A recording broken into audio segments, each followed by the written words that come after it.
Hey! The Logan movie surprised me for a number of reasons.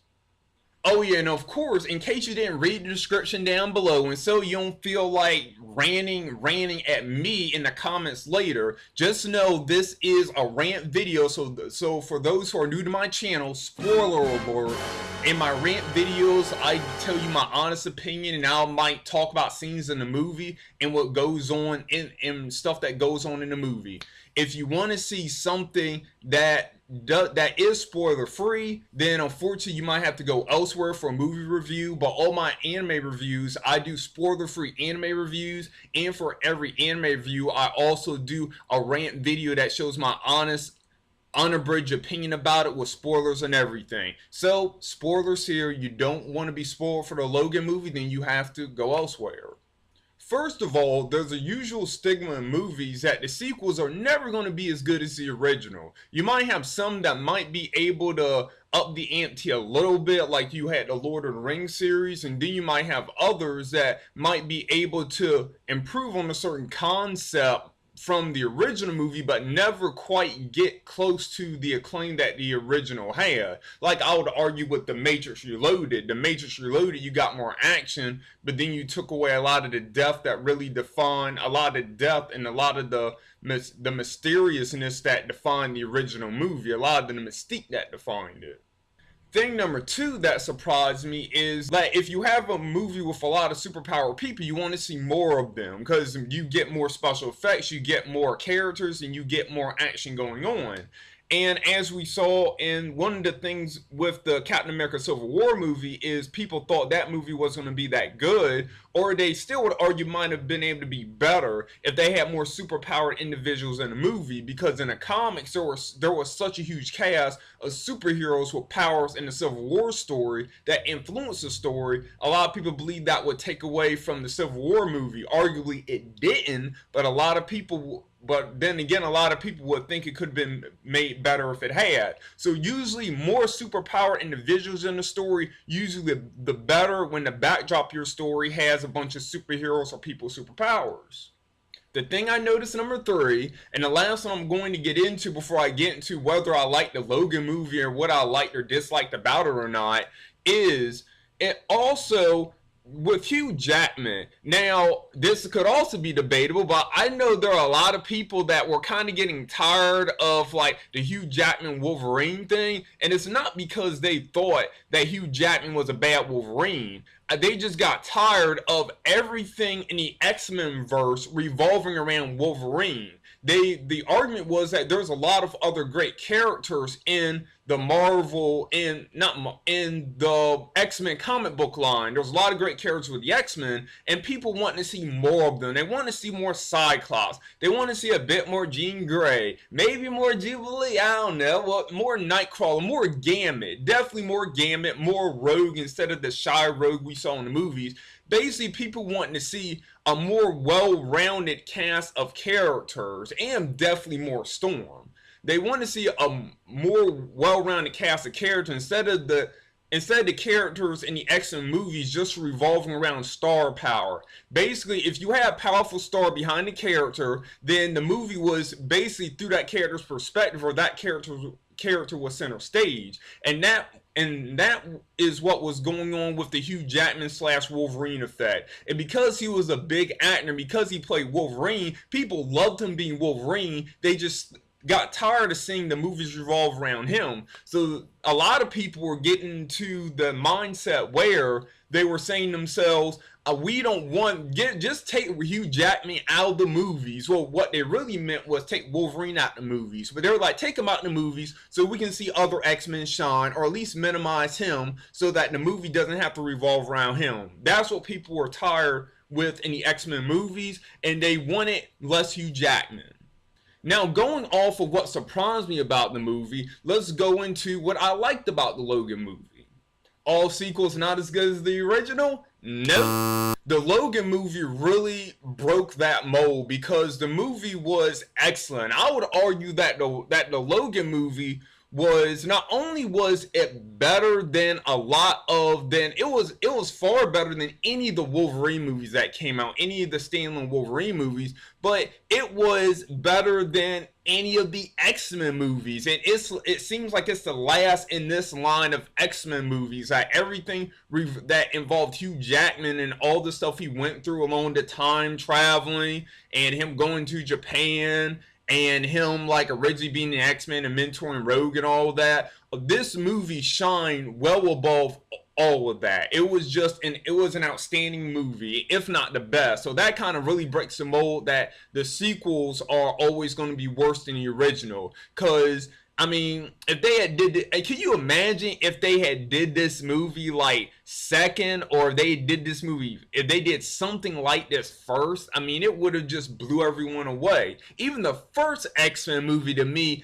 didn't quite have the gravity that this one did. It was great because it introduced people to the X-Men world, and there was a sense of mystique about it and everything. Not just mystique, but there was a sense of mysticism about the movie entering the X-Men world and seeing how this director and these actors were going to portray it. But still though, but even with that, I still say the Logan movie just had something that the original X-Men didn't have, and it had a heart that X2, which a lot of people would argue was the best X-Men movie, it had a more heart than X2 did. More superpower people are better than a superhero movie? Bonk that on the head too. Going into the Logan movie, that's one of the biggest things that surprised me about this movie too, was because you didn't have any of the X-Men in it. You didn't have Storm and her weather control, Cyclops and his eye beams, Jean Grey and her telekinesis, Nightcrawler and his teleport, and yada yada yada when you keep on going with the X-Men or powers. But you didn't have any of that. All you had is just Wolverine and his claws. And of course you know that you also have X-23 and her claws. So yeah, and because of that, you didn't anticipate that this movie was going to be that great, at least action-wise, because it was going to be missing that superhero element. But the movie still surpassed in that area too, because even though the movie didn't have a lot of superpowers going on, explosions and stuff, it still had that good action that you would expect in a superhero movie. You had superpower people with super abilities that were fighting against tough odds, and that's in essence what a lot of people like about superhero movies. You don't necessarily have to have a bunch of people blasted and with super special effects. You just have to get into the core action of people with super abilities that are fighting beyond the capabilities of normal humans, going against odds that normal humans wouldn't be able to like go past, and then combine that with people that have the superpowers that we always want, and the rest is history. Speaking of that, something else that really made this movie monumental is, I would say that the Logan movie had the Batman effect in it. It really did. And it had the Batman effect because one of the things people love about the Batman, and it's kind of crazy I'm saying this because Batman is DC and this is like Marvel / X-Men with Fox. So it's kind of trippy that I'm not saying they stole that concept, but it's interesting that it applied it. Where with Batman, you have a man who is normal, but through training and through weaponry, he can manage to overcome odds that normal people wouldn't be able to overcome, and with deception. And by that, he ends up becoming a superhero. And in Logan, we do have a guy who can almost heal from any injury and who has these claws, but because he's older, he's vulnerable, and he's made more relatable and more grounded with the rest of us. So it's so we can associate with him a bit more, and we more can like we can more relate to his plight, because when these people are attacking him and everything, you see him struggle, and you see him eventually come, and we see him eventually come out on top of those struggles using his persistence and his tenacity. Of course, Wolverine isn't a genius like Batman, but one of the things about him is he's vicious and he never gives up. And even when he's old and he's almost broken, he's getting beaten down, beaten everything, he never gives up, and he eventually is able to get up and fight it off, and his healing factor is halfway working, halfway not, and he's able to come and become victorious and win the battle. And that's something that I believe that they incorporate in this movie, something that a lot of people might not have picked up on that made this movie such a phenomenon, is it took the Batman effect and applied it to Wolverine by making him old and making him more vulnerable, and then him also having to protect X-23, a weaker version of himself, also helped too. Surprise number 3 debunked. More Hugh Jackman is bad for X-Men. That was debunked here as well. There are 2 ways that this movie refreshed Hugh Jackman with people. Number 1 was the way he played off of other characters in the movie. I have to admit, in the other X-Men movies, it seemed like even though he did interact with other characters, there was the thing with Jean Grey, and then there was of course his like rivalry with Cyclops, and then with other characters, and then there was his like kind of fatherly relationship with Professor X. But in those movies, it seemed a little passive. You didn't really like see him truly interact with a lot of the characters. It seemed like he was, as he said in the second X-Men movie, I'm just passing through. To me, it always had that vibe that he was just passing through. I think the deepest character he interacted with in the X-Men original movies was Rogue. And a lot of people are pissed about that Rogue because she didn't have any of the personality that the Rogue had in the comic books at all. She was basically Jubilee, a little less annoying, but with Rogue's powers, and a lot of people didn't like that. So that's what took away from that interaction. But in Logan, we get to see him not passively interact with character. He really plays off of Caliban. I'll admit, their like husband thing was kind of crazy. It was really funny how, I know they were actually going together in the movie, but it's like how Caliban was Caliban's wife and talked about he didn't want to nag him and everything like that, and Caliban was the guy who washed his clothes and took care of him. That was pretty funny. I love how they did that with Caliban and Wolverine. That was interesting.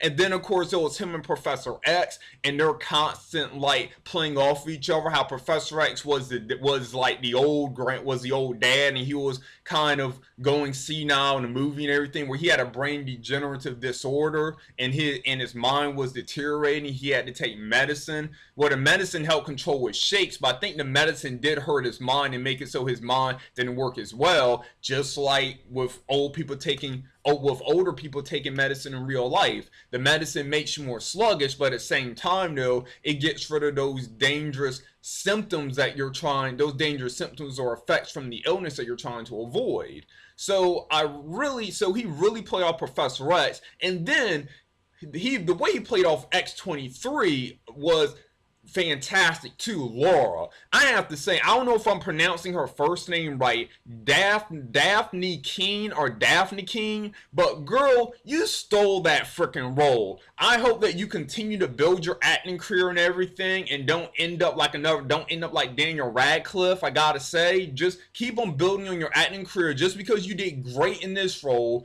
don't use it as don't let it hold you. Don't use it as a point for you to stop. Keep on moving forward, because there's always room to improve in the acting world, because you did so fantastic in this role, girl. I do not want to see you like go down the hill of a lot of child actors where they probably start in this role and they did great, they get arrogant and everything, they go on doing their thing, and then as they get older, they either get typecast and they can't move beyond that, or I don't know, they don't take more acting classes or something, they get stunned and they don't move forward. I don't want to see that happen to you. I mean, this girl could have given Daniel Radcliffe, she could have given Jaden Smith lessons. This girl was freaking phenomenal. And was she 12? This girl killed that freaking role as Laura. Just extraordinary. And she's not even she's not even a native, like, she's not a native Spanish speaker. Her real tongue is British.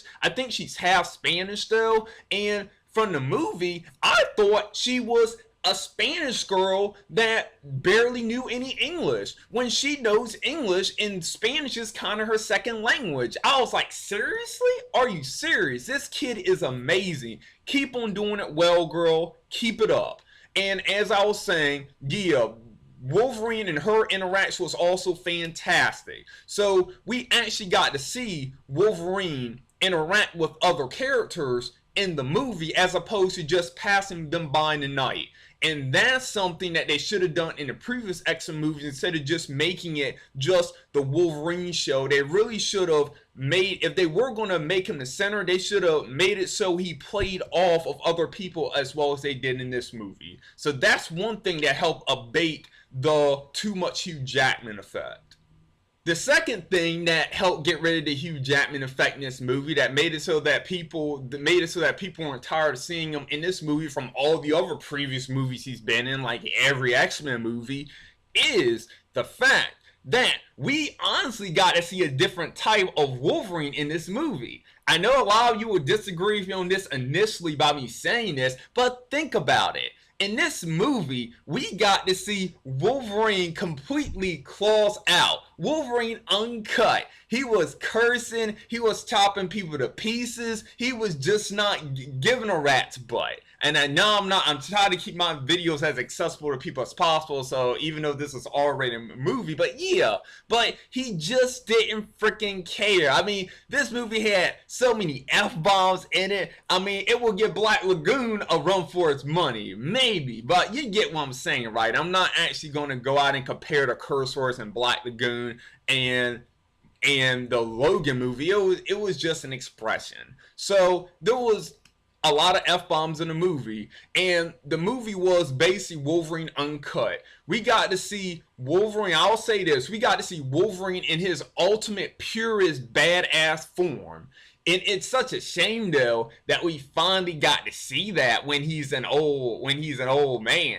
But then you could make the argument that this movie was really an ode to the people that stuck with the X-Men series after all this time, after they went through all the struggles. We had to struggle through X3, X-Men United, and then there was so many issues with X-Men Apocalypse, and then those horrible Wolverine movies, just simply horrible. None of them, I think the second one might have been okay, but I personally wouldn't watch any of them again. I can't see myself doing it. So yes, we got to see ultimate badass Wolverine in this movie, and that's what allowed people to not suffer from the too much Logan effect, because we got to see the Logan that we all wanted to see. Because in the comic books, Wolverine is this vicious, he is like this, he is a no giving a crap MFer. That is Wolverine, and we finally got to see this, and it was graced to us with an R rating.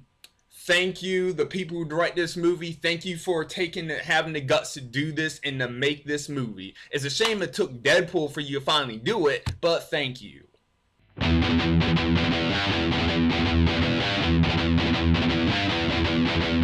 So far, I've talked about what's great about the movie, and I used that comparison about what surprised me about the movie and how this movie broke what I thought I was getting myself into after I had seen it. Now I'm going to tell you about what I didn't like about the movie, and it wasn't much, but there was just maybe one or two things maybe that did kind of irritate me a little bit about the Logan movie.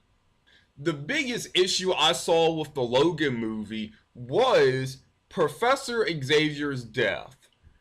When Professor Xavier died, I thought, like, wow, it's not how he died. I thought how he died was kind of genius, because they sent X-24 to do it, and because Professor X still has, like, even though he has that degenerative mental disease, he's still Professor X. So I believe they still had to be careful of how they approached him. Like if they sent the guys in the place with guns and everything, he might have been able to use his mental powers to freeze them or something, like kind of like he did before. Even though that was an accident, but maybe something like that would have happened again. So them sending X-24 was smart. But the thing about it is that after he died, now this is honestly what happened too, of course, is this now here. After he died, of course he was buried in they had to put him in an unmarked grave. I thought that kind of sucked because I believe that must have showed how grim the movie was, because they were pretty much running for their lives from these people,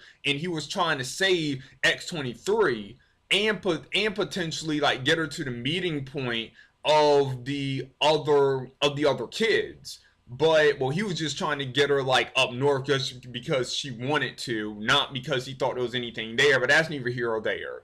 But they put him in an unmarked grave, and I thought that kind of sucked because he's Professor X. Probably showed the grittiness of the movie, but Professor X, he's like he's like the X-Man, like the guy who started everything, all that genius, everything he's done for mutant kind, and in the end, he has to die and be placed in an unmarked grave. I gotta say, that was pretty cold. It was pretty grim, which is what they were going for, but it was pretty cold too.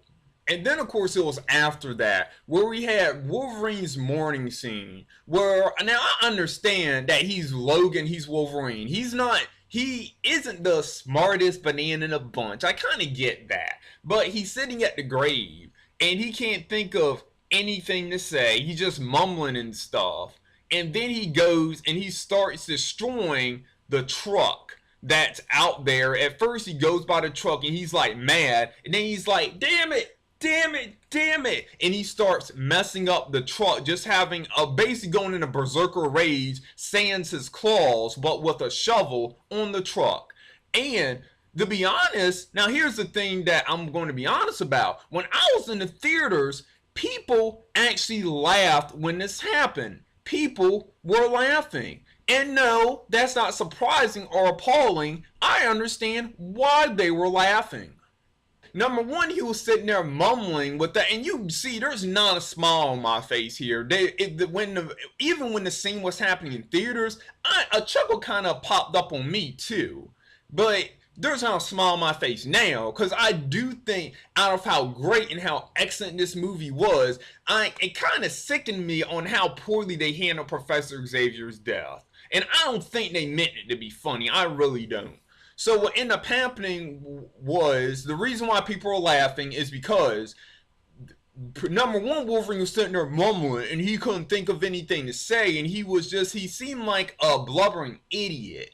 And then he went and he was going to destroy the truck, and it went on to the point where it seemed comical, where he was just I don't know what the director told him or what. I know Hugh Jackman's an amazing actor, but it just seemed like he was just told to just rage for a while and just get pissed. But it went on for way too long, to the point where it seemed like he was over emoting. Where the point where over emoting could have made it seem like they were trying to make a parody of the scene that was happening, of the scene right there. And that's why people are laughing when it happened. It's like they didn't handle Professor X's scene right. They could have handled it with a little more grace, like they did in X-Men 3. In X-Men 3, his death was handled with, even though people hated X-Men 3, when Professor X died, they handled his death was much more gravitas, it was much heavier, and you really felt it more. Even though the mourning was much briefer than this. It's like they dragged it on so long, and they did what they did to the point where it seemed like a parody of the situation. You could even say a parody of the death that happened in X-Men 3. And I think that's about, I can think of the only thing I really didn't like about the Logan movie, is I didn't think they handled Professor X's death well. And then, of course, Wolverine at the end, him dying and him being buried in rocks and everything was pretty bad too. But even Laura, Daphne Keene did something at that scene that had more gravity than Professor X. Professor X put him in the ground, put a stick on him, and then then they had that over emoting scene. When Wolverine died, she took the cross on the grave and she put it in an X. She put the simple cross in an X. I don't know why, but that just had so much gravity and so much meaning to me by her doing that simple act. And they still had to hurry up and go across the border for fear that more Reavers were going to be after them. But just by her doing that, gave the scene the gravity that I wish they had with the prolific character that Patrick Stewart played. So I think that was the only thing that I really didn't like about the Logan movie. Everything else was fantastic. One of the best X-Men movies released, if not the best. But the way they handled Professor X's scene was very bad. Okay, that pretty much wraps up this rant for the movie Logan, which of course premiered in 2017 of this year. If you haven't seen it yet, you should go see it. And if you're a superhero or an X-Men fan, then you should definitely see this movie. It was a fantastic movie, one of the best, if not the best one that's been released. I cannot stress that enough. Even despite that one scene, everything else in the movie was handled fantastic, emotions on point. Even the actors and the actresses, their performances were all on point. It was a seriously fantastic movie. So if you haven't seen it yet, check it out. And when it comes out, if you're an X-Men fan, or if you're a fan of superhero movies, then Logan should definitely be added to your collection. So what did you think of Logan? Did you like the movie? Did you dislike the movie? Did you think there was room for improvement? Did you think it was perfect and the best superhero movie of all time? Maybe next to Deadpool, maybe like right in tie there, or maybe even better? Please share your comments down below. And even if you disliked the movie and you hated it and thought it was the rats behind, post that too. I want to honestly hear what you have to say, because to be honest, I have talked with some people that didn't like the movie for reasons, but this is my rant, so this is my personal opinion. So if you like what you saw here today, please like and please subscribe down below to see more of what we have to offer here in Mr. Reviews. And thank you for taking the time to look at my video today, and take care. Bye bye.